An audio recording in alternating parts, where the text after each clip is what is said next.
propose de lire dans l'Ancien Testament. On va lire dans Habakkuk, donc un livre de l'Ancien Testament.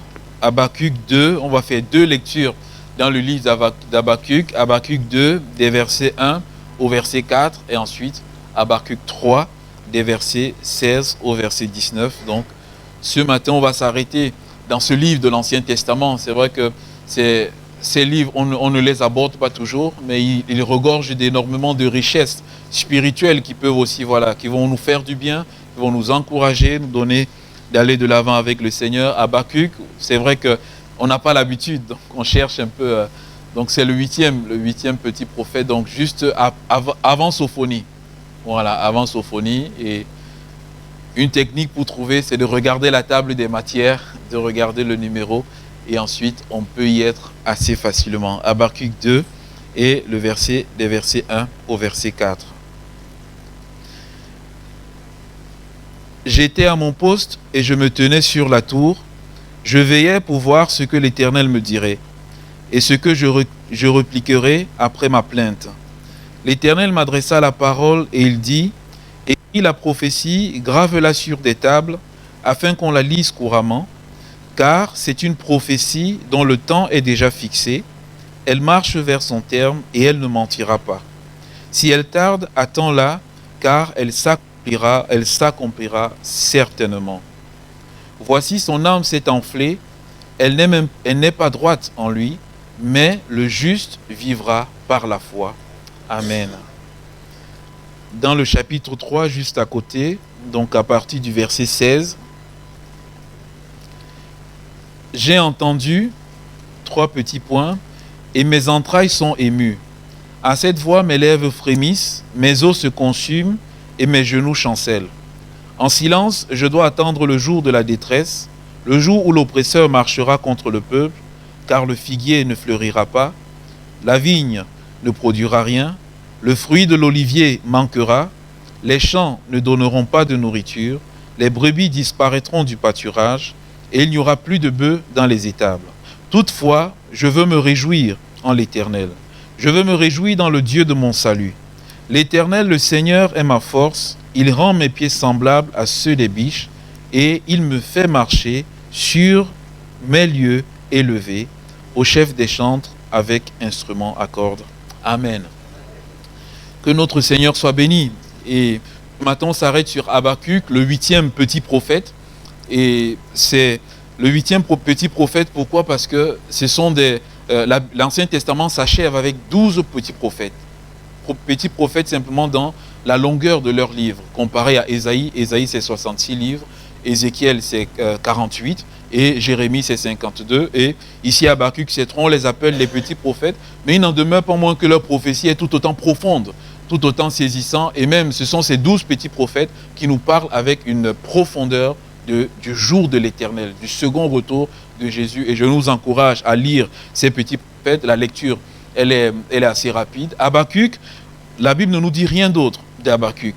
Elle nous dit simplement qu'il s'appelle Habakkuk et elle nous montre la prophétie qu'il a donnée. Mais lorsqu'on s'arrête sur le nom de Habakkuk, le nom de Habakkuk veut dire étreinte, embrasser ou encore amour. Et lorsqu'on regarde ce nom et qu'on regarde la prophétie qu'il a donnée par rapport à son peuple, on se dit Habakkuk c'était un prophète, un homme qui était rempli d'amour vraiment pour son Dieu. Il aimait Dieu de tout son cœur, vraiment de toutes ses forces, toute sa pensée. Mais c'est aussi un homme qui est rempli d'amour pour le peuple d'Israël. Alléluia. Lorsque le peuple d'Israël est en difficulté, son cœur est aussi en difficulté, son cœur saigne au plus profond. Et Habakkuk, lorsqu'il termine ce livre, il termine d'une façon magnifique. Il dit, toutefois, je veux me réjouir en mon Dieu. Alléluia. Malgré la situation qui est là, je veux me réjouir parce qu'il est l'Éternel, il est ma force, il est le sujet de ma joie. Amen. Habakkuk exprime sa foi. Quand vous allez le lire, on ne va pas le lire tout ce matin. Habakkuk exprime sa foi au milieu des incompréhensions. Il y a des choses qu'il ne comprend pas. Il exprime sa foi au milieu des injustices. Il y a les injustices au milieu du peuple. Il exprime sa foi au milieu du mal. Il y a le mal qui est là, qui est en train de sévir. Il y a les méchants qui prospèrent et tout cela. Et même au niveau des jugements de Dieu, il n'arrive pas à comprendre le jugement de Dieu. Mais par-dessus toutes ces choses, il exprime sa foi. Amen. Il dit, Seigneur, je veux continuer de mettre ma confiance en toi. Et quand je vois Habakkuk est comme le modèle de l'enfant de Dieu. Amen. Le chrétien qui, de fois, il ne comprend pas tout. Amen. De fois, on ne comprend pas tout ce qui se passe dans notre monde. On est même souvent dépassé. Mais, comme Habakkuk, on est rempli d'amour. Rempli d'amour pour notre Dieu, rempli d'amour pour le peuple de Dieu, rempli d'amour aussi pour ceux-là qui ne connaissent pas le Seigneur, rempli de foi en notre Seigneur. Alléluia. Habakkuk, dans ces moments difficiles, qu'est-ce qu'il va faire alors que tout difficile autour de lui, il y a un déclin spirituel qui est là, il y a le mal qui est là. Habakkuk, comme tout être humain, il va se tenir dans la prière. Il va avoir recours à la prière. Et qu'est-ce qu'il va faire dans la prière? Il va déverser son cœur devant le Seigneur. Amen. Et si vous avez bien remarqué dans ce verset 1, il dit « Et ce que je répliquerai après ma plainte ». Donc Habakkuk, il s'est plaint devant le Seigneur. Habakkuk s'est plaint devant le Seigneur de la situation qu'il vivait. Et simplement pour s'arrêter ici et de nous dire, bien-aimés, combien il est beau de fois de venir devant le Seigneur, de tout déverser à ses pieds et même de déverser nos plaintes à ses pieds. Amen. Parce que notre Dieu, il est attentif à nos cris, il est attentif à la voix de nos supplications, il est attentif à nos larmes qui sont là. Et David pouvait déclarer « J'aime l'Éternel, car il entend la voix de mes supplications. » Alléluia. J'aime l'Éternel, car il entend la voix de mes larmes. Comme Habakkuk, Seigneur, lorsque les choses ne marchent pas, Seigneur, je veux me répandre au pied de toi, au pied de la croix, de ton trône, et je veux crier parce que tu es le Dieu qui va pouvoir. Parce que je sais une chose, Seigneur, c'est que les yeux de l'Éternel sont sur les justes. Amen. C'est une promesse, c'est une vérité. Les yeux de l'Éternel sont sur les justes et ses oreilles sont attentives à ceux qui le craignent, attentives à leurs prières. Alors, Seigneur, merci. En tout temps, Seigneur, je veux faire toutes sortes de prières devant toi lorsque je ne comprends pas les situations. Alléluia. Et j'ai cette assurance que tu vas me répondre. Seigneur, tu me le dis, mais bien plus, on a vu dimanche dernier, le Seigneur Jésus, il a fait pareil. Lorsqu'il était dans ce jardin de Gethsémané, lorsqu'il était au plus fort de la difficulté de la tempête, la Bible déclare que c'est lui, dans les jours de sa chair, avec grand cri et avec larmes, qu'il a présenté des supplications à Dieu. Tant le combat était difficile et la situation était compliquée, il a versé des larmes devant le Seigneur. Et la suite magnifique de ce verset nous dit, il a été exaucé à cause de sa piété. Alléluia. Le Seigneur, au travers de l'histoire d'Habakkuk, qui nous encourage encore à avoir recours à la prière. Amen. Et merci au frère pour son témoignage, parce que dans cette semaine, lorsqu'on a entendu les nouvelles, nous aussi, on était désemparés, de même que le frère, lorsqu'il nous partage encore ces détails saisissants, même ces photos qu'il a reçues. Simplement ce que l'Église a fait à Saint-Fond, au Rwanda également, l'Église a fait ce qu'elle sait faire le mieux. Prier. Alléluia. Et un jour, un prédicateur qui disait, Jésus n'a jamais demandé de prêcher sans cesse. Mais il a dit, priez sans cesse. Alléluia. Parce que c'est ce qu'il a donné à l'Église et ce que l'Église sait faire le mieux. Et lorsque l'Église s'est associée dans la prière, s'est unie et a prié, l'Éternel a intervenu. Alléluia. Ayons recours, bien-aimés, à la prière. Épuisons ces voies de la prière. Que nos pantalons soient usés dans la prière. Que nos genoux soient usés, en fait, les genoux spirituels soient usés dans la prière. Que nos mains ne soient pas languissantes dans la prière, mais continuons de prier et nous allons voir combien le Seigneur va faire le miracle. Alléluia. Dans le témoignage de notre frère, je peux dire, il y a eu un mercredi et il y a eu un jeudi. Alléluia. Comme Dieu créait le monde, il y a eu la nuit et il y a eu le jour. Alléluia. Le Seigneur, il est celui qui est capable de transformer les situations en un rien de temps, en une journée. Seigneur, on va avoir recours à la prière. Alors que Habakkuk, il a eu recours à la prière, le Seigneur va répondre à Habakkuk. Amen. Le Seigneur va répondre à Habakkuk. Et dans ce chapitre 2, le Seigneur va répondre à Habakkuk. Et dans ce verset 4 qui est saisissant, il dit à Habakkuk, « Voici son âme s'est enflée, elle n'est pas droite en lui, mais le juste vivra par sa foi. » Alléluia. Amen. Gloire à Dieu. Merci, merci Thomas. Thomas, il est avec moi. Alléluia. Amen. Le juste vivra par sa foi. Au milieu de toutes ces difficultés-là, Dieu dit à Habakkuk, tu vas endurer, tu vas voir toutes ces choses-là, mais je veux que tu mettes ta confiance en moi. Alléluia. Les choses ne changeront pas. Bien-aimés, si on part dans le chapitre 3, il dit, j'ai entendu 3 petits points. C'est-à-dire, ce qu'il a entendu de Dieu, là, comme touché au plus profond. Il dit, j'ai entendu et mes entrailles se sont émues et à cette voix, mes lèvres ont frémi, mes os se consument. Il raconte la déchéance qui va arriver, il raconte le jugement qui va arriver, mais le Seigneur lui dit, Habakkuk, le juste doit vivre par sa foi, le juste ne doit pas vivre par la vue, le juste ne va pas vivre par les choses qui se tournent tout autour de lui, mais par la foi dans le Seigneur. Alléluia. Dans cette foi, le Seigneur accomplira sa parole. Il dit à Habakkuk, peut-être tu auras l'impression que la promesse, la prophétie que je te donne, qui est comme une promesse, qui est la réponse à ta plainte, tu auras l'impression que ça tarde, Seigneur. Mais quand est-ce que ça va se réaliser? Dieu ne le dit pas. Il dit, Habakkuk, attends. Alléluia, attends. Écrit la prophétie et il dit qu'on la lise couramment, ou encore qu'on la lise chaque jour, chaque fois. Et bien aimé, deux fois le Seigneur, dans le temps de prière, il va nous donner une promesse. Et lorsqu'il nous donne la promesse, que nous puissions saisir sa promesse et lire sa promesse en permanence. Amen. Même quand les circonstances ne changent pas, je dis Seigneur, je veux m'attacher à cette promesse. Je veux mettre ma foi afin que mon cœur soit toujours fort, afin que mon cœur soit toujours dans la motivation. La Bible dit, un cœur abattu, qui le relèvera? Mais un cœur en bonne santé est un remède. Alléluia. Seigneur, un cœur en bonne santé. Bonne santé physique, mais bonne santé spirituelle aussi. Alléluia, est un bon remède. Et le Seigneur encourage son disciple à vivre par la foi. Bien aimé, ce verset, mon juste vivra par sa foi, a été repris plusieurs fois dans le Nouveau Testament. C'est dire, si c'est le thème central de la marche chrétienne, si c'est le thème central de la vie chrétienne, c'est la vie par la foi. Amen. Je sais que c'est un rappel, mais le Seigneur nous rappelle encore cela. De dire, c'est la vie par la foi, mes enfants. Mettez votre foi. L'apôtre Paul, lorsqu'il parle de l'évangile qui a la puissance de Dieu pour le salut de quiconque, il ajoute, et le juste vivra par la foi.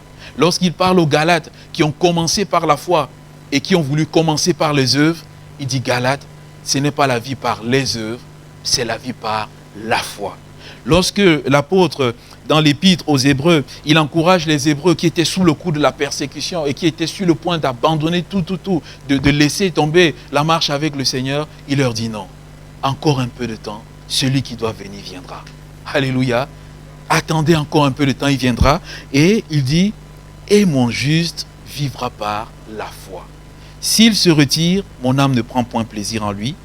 Nous ne sommes pas de ceux qui se retirent pour se perdre, mais ceux qui ont la foi pour sauver leur âme. Alléluia. Ce matin, bien-aimés, nous ne sommes pas de ceux-là qui se retirent pour se perdre, mais de ceux qui ont la foi dans le Seigneur pour sauver leur âme, pour persévérer jusqu'à l'entrée dans les demeures éternelles. Continuons, bien-aimés, de plonger nos regards dans la parole, dans les promesses de Dieu, de serrer ses promesses, de dire, Seigneur, que tes promesses calent sur mon cœur, Seigneur, que tes promesses remplissent mon cœur, afin que je marche par ces promesses contre vents et marées. Seigneur, quand tu dresses ce chapitre 11 de l'épître aux Hébreux, les héros de la foi, c'est tellement magnifique. Amen.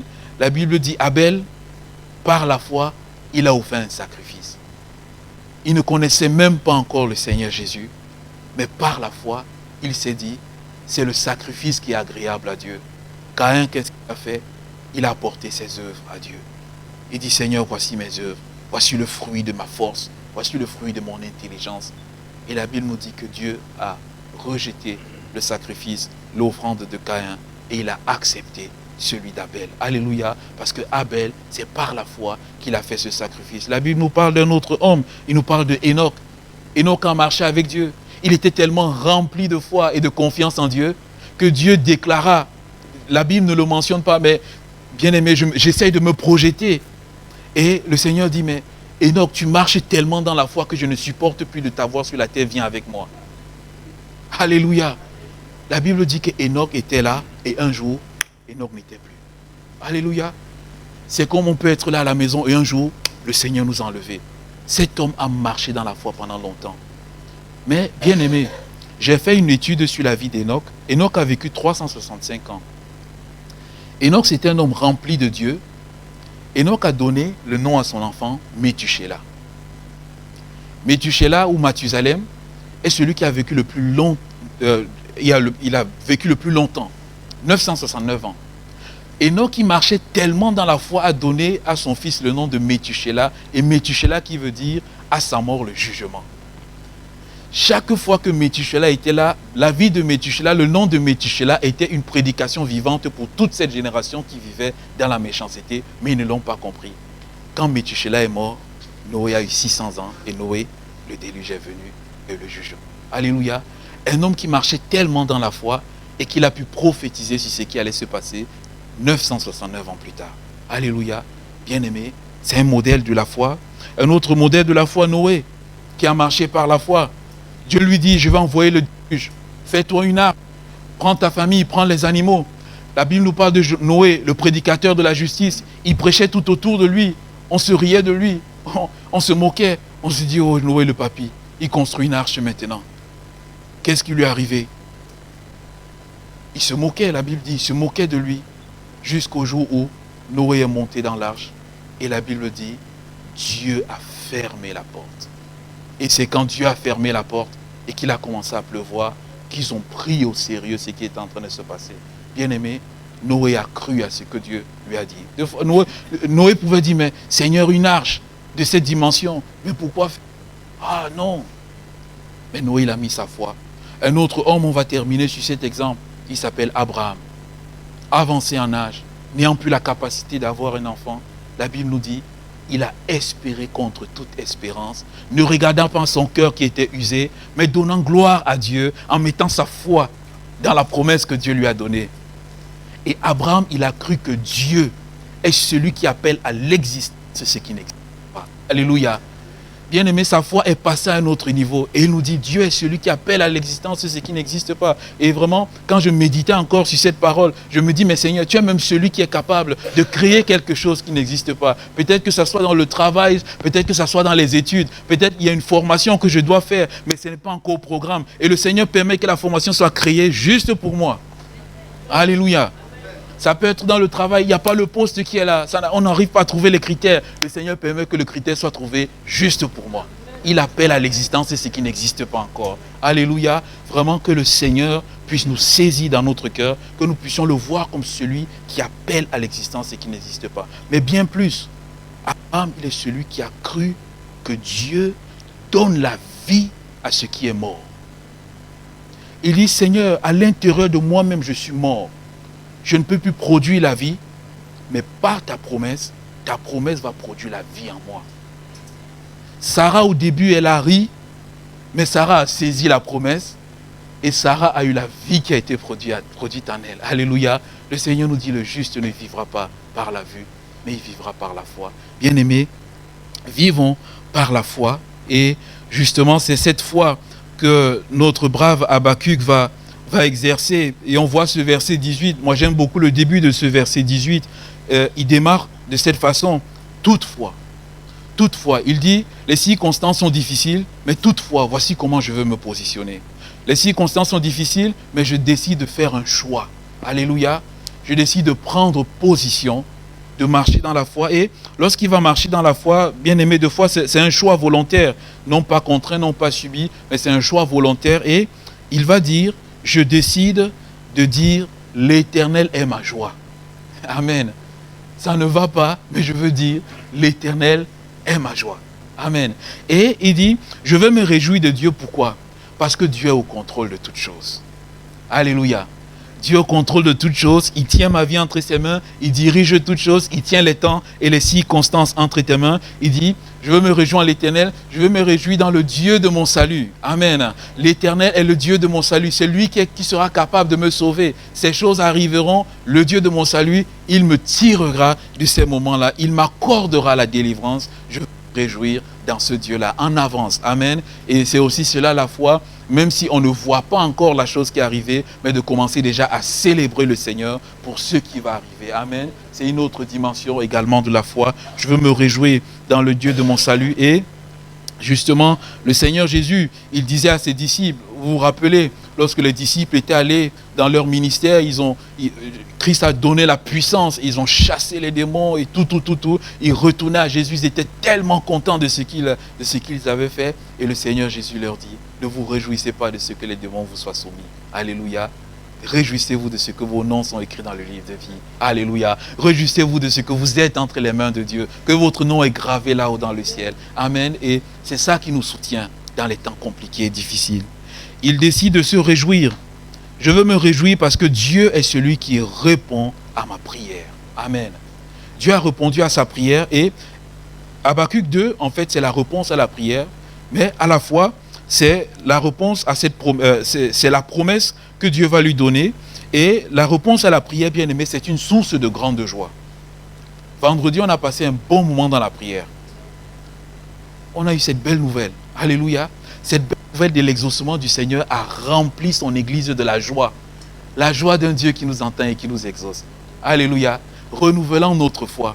Et le Seigneur Jésus, bien-aimé, avait dit à ses disciples, lorsqu'il devait mourir, il avait dit quelque chose de très très profond. Il déclara à ses disciples, « Jusqu'à présent, vous n'avez rien demandé en mon nom.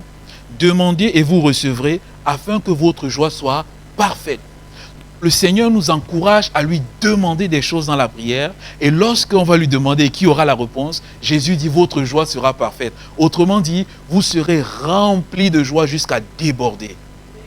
Alléluia. Seigneur, merci pour les réponses aux prières. Lorsque cette réponse à la prière arrive, Seigneur, que mon cœur déborde de joie. Alléluia. Déborde d'exubérance dans ta présence. Que ton nom soit béni. Je veux me réjouir dans le Seigneur. Je disais que cette réponse est aussi une promesse. Je veux me réjouir dans le Seigneur parce qu'il me donne ses promesses, parce qu'il accomplit ses promesses, parce qu'il accomplit ses paroles à mon égard. Et Jésus également, il disait aux disciples la même chose. Et quand j'étudiais ça, je me suis dit peut-être qu'un jour je ferai une étude sur la joie parfaite de Christ. Alléluia, c'est tellement important. Il disait, je vous ai dit ces choses afin que ma joie soit en vous et que votre joie soit parfaite. Jésus, il partait, il disait aux disciples, je vous laisse tout ce testament afin que lorsque ces paroles vont remplir votre cœur, que cette parole produise une joie qui va déborder. Déborder, je vais aller mourir à la croix, mais que ces paroles-là soient la source d'un débordement dans votre cœur. Alléluia. Bien-aimé, la parole de Dieu, les promesses de Dieu sont de nature à remplir notre cœur. C'est pour ça que nous avons besoin de les serrer sur notre cœur. Amen. De les mémoriser, de les réciter, afin que nos cœurs soient remplis de joie, malgré les difficultés extérieures, que nous puissions recueillir la parole de Dieu. Et comme Jérémie le dit, Seigneur, j'ai recueilli ta parole. Seigneur, j'ai dévoré ta parole. Alléluia. Ah, j'aime ce verbe. Amen. J'aime ce verbe de Jérémie. On sait que Jérémie, c'était le prophète qui pleurait beaucoup. De lui est venu le nom de Jérémiade. Mais Jérémie dit, Seigneur, j'ai dévoré ta parole. Et regardez ce qu'il dit à la suite. Tes paroles ont fait la joie et l'allégresse de mon cœur. Alléluia. Car ton nom est invoqué sur moi, Éternel des armées. Amen. Lorsqu'il a dévoré les paroles de Jésus, il a mangé ces paroles de Dieu, il s'est rendu compte qu'en fait, il est marqué du sceau de Dieu. Alléluia. Et il s'est rendu compte que Dieu lui dit, ils te feront la guerre, mais ils ne te vaincront pas, parce que mon nom est invoqué sur ta vie. Alléluia. Lorsqu'on retourne à la parole de Dieu, on découvre ces réalités, on est fort, on peut avancer. Habakkuk, il fait ce pas de la foi, et il déclare, l'Éternel est ma force. Comment est-ce qu'il le déclare? Dans le verset 19, il dit, l'Éternel, le Seigneur est ma force, il rend mes pieds semblables à ceux des biches, il me fait marcher sur mes lieux élevés.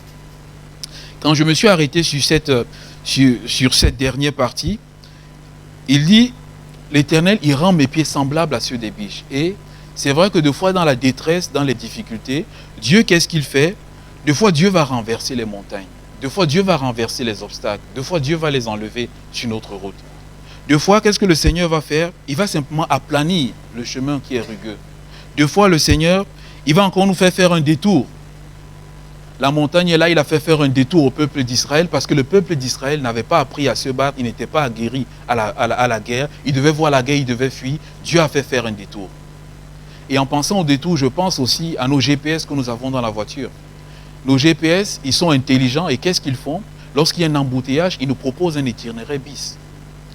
La simple raison, c'est que nous ne soyons pas dans l'embouteillage. Des fois, Dieu nous propose un itinéraire bis. Mais il y a des fois aussi, Dieu ne nous propose pas d'itinéraire bis et il dit, tu vas gravir la montagne. Alléluia.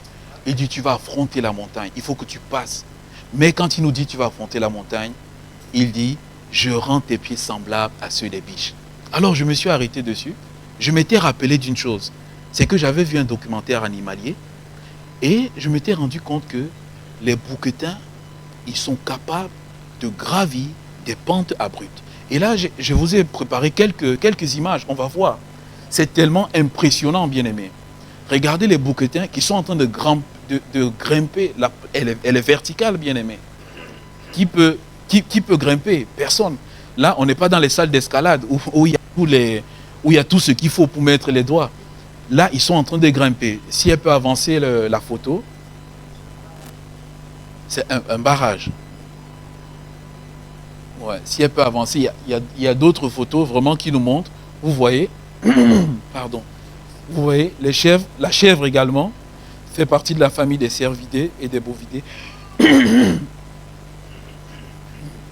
Donc, ils sont en train de grimper également. Et on voit au fur et à mesure, on voit ces animaux qui sont en train de grimper. Voilà, au fur et à mesure, ça va dérouler. En fait, je vous ai mis plusieurs photos pour que vous puissiez voir. Regardez comment elles s'accrochent et à la fin, elles sont sur les lieux élevés. Amen.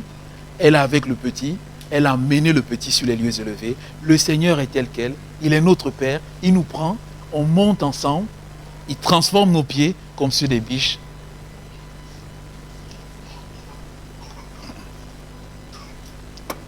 Amen. Il transforme nos pieds comme ceux des biches et il nous donne de monter, de gravir la montagne. Et je dis, Seigneur, tu veux que je puisse gravir la montagne? Seigneur, je veux m'attendre à ce que tu fasses quelque chose de surnaturel dans ma vie. Parce que, bien aimé, avoir les pieds d'une biche, ce n'est pas naturel pour l'homme. Amen. Avoir les pieds d'une biche, ce n'est pas naturel. Donc le Seigneur est en train de nous dire, il va faire quelque chose de surnaturel dans notre vie, il va faire une transformation dans notre vie, il va faire un miracle dans notre vie, afin que nous soyons capables de gravir la montagne et d'y aller jusqu'au sommet et de marcher sur les lieux élevés. Et ce matin, je veux dire, Seigneur, fais cette transformation dans ma vie. Alléluia. Seigneur, fais ce miracle dans ma vie, afin que la montagne qui est devant moi, je puisse la gravir dans le nom de Jésus. Alléluia. Que le Seigneur soit béni, bien-aimé. Notre bien-aimé, il a gravi cette montagne et ensuite il a marché et il clôture cette parole par, au chef des chantres, instrument à cordes. Il clôture cette parole par la louange. Alléluia. Instrument à cordes, à la guitare, au chef des chantres. Et au travers de ces paroles, il se dit des commentateurs que Habakkuk peut-être était un lévite musicien. Donc Habakkuk qui clôture ces moments, ces prophéties désagréables, pas un moment de joie et pas un moment de louange. Alléluia. Bien-aimé l'Éternel, il est aussi celui qui veut faire dans la vie d'Habakkuk, qui veut faire dans notre vie ce qu'il a fait dans la vie d'Habakkuk. Amen. Marchons par la foi, ayons recours à la prière. Marchons par la foi. Disons, Seigneur, tu es ma force. Disons, Seigneur, tu es ma joie. Fais-moi marcher sur les lieux élevés. Fais-moi dominer. Transforme-moi. Fortifie ma foi. Alléluia. Ce matin, bien-aimé, c'est vraiment le désir de mon cœur que nous puissions prendre un temps et de prier et de dire, Seigneur, interviens dans chacune de nos vies. Amen. Au milieu des temps dans lesquels nous sommes, nous voyons le monde tel qu'il est et je crois que c'est un bon moment de pouvoir saisir la foi d'Habakkuk. J'ai intitulé simplement ce partage ce matin, une foi inébranlable, la foi inébranlable. Amen.